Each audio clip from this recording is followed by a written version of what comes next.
The words hit me like a fist to the gut. I think the baby should have Ethan's name. Sarah's voice, soft and steady, sliced through the quiet of our kitchen, where the only sound had been the faint hum of the fridge. Her eyes, usually warm, darted to the floor, avoiding mine.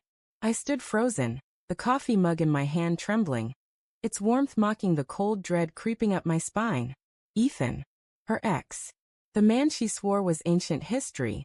My wife, 7 months pregnant with our child, had just cracked open a fault line in our marriage, and I didn't know if I was falling or already broken. The kitchen smelled of burnt toast and the lavender candles Sarah lit every morning, a ritual she clung to like a lifeline. I set the mug down, the clink against the counter too loud in the silence. What did you just say? My voice was low, fraying at the edges.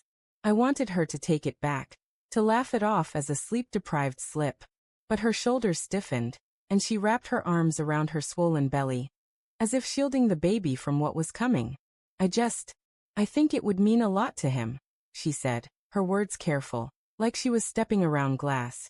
Ethan's been through so much, and he's been there for me, for us, more than you know. Her gaze flickered to mine, then away again, and that fleeting avoidance was a splinter under my skin. What did she mean, more than you know? My mind raced, replaying months of late-night phone calls she dismissed as just catching up, and the way she'd linger at the door when Ethan dropped by, his easy grin masking something I couldn't name. I forced a laugh, brittle and wrong. Sarah, this is our kid. Ours. Not his. My chest tightened, a cocktail of confusion and anger bubbling up.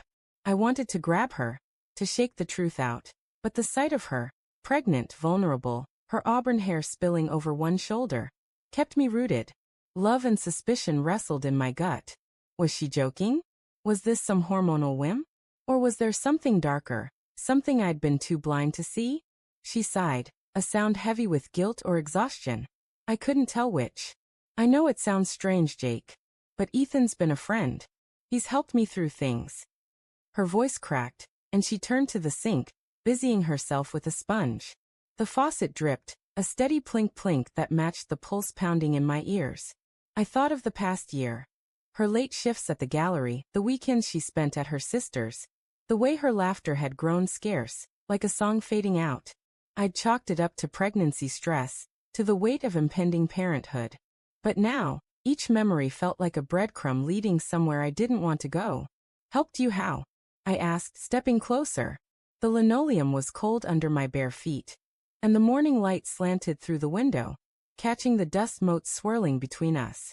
She didn't answer, just scrubbed harder at a non-existent stain. My heart thudded, each beat a question. What are you hiding? I thought of Ethan's name in her phone, the text I'd glimpsed but never read, the ones she deleted when she thought I wasn't looking. I'd trusted her. I'd trusted us. But trust is a fragile thing, and hers was starting to feel like a lie. Sarah, look at me. My voice was sharper now, cutting through the haze. She turned, her eyes glassy, her lips pressed tight. Why his name? Why now?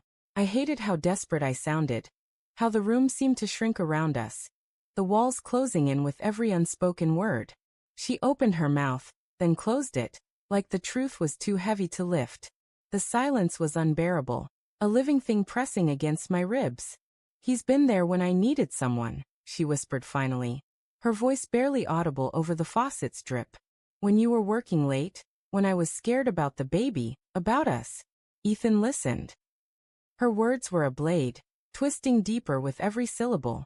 I saw it then, the late nights I'd spent at the office, chasing deadlines, thinking I was building a future for us. Had I left her alone too long? Had I pushed her toward him? Or was this her choice, her betrayal, plain and simple? I sank into a chair, the wood creaking under my weight. What are you saying, Sarah? My mind spun, conjuring images I didn't want. Her and Ethan, their laughter, their touches, their secrets. I wanted to scream, to demand answers, but fear held me back. What if the baby wasn't mine? The thought was a poison, seeping into every corner of my mind, tainting every memory of her smile, her touch, the life we'd planned. She crossed the room, her hand reaching for mine, but I pulled back, the motion instinctive. Hurt flashed across her face, but I couldn't care, not yet. Jake, It's not what you think, she said, her voice trembling. I love you. I do.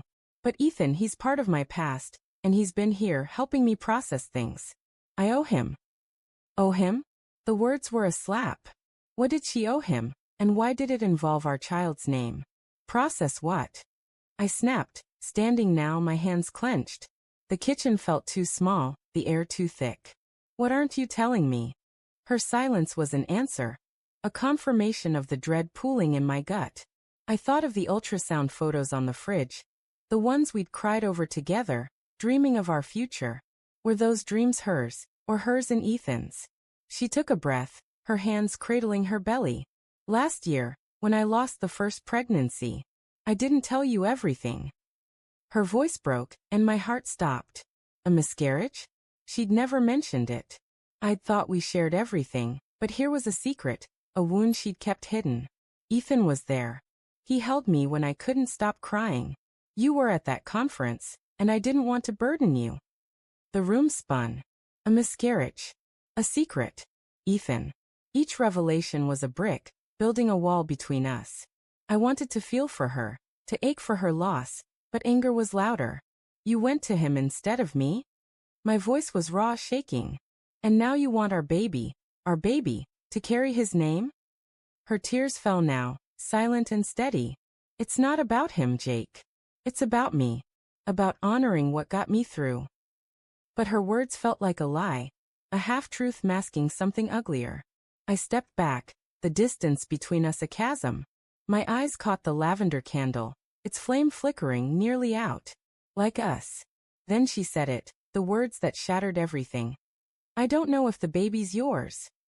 Her voice was a whisper, but it roared in my ears, drowning out the world.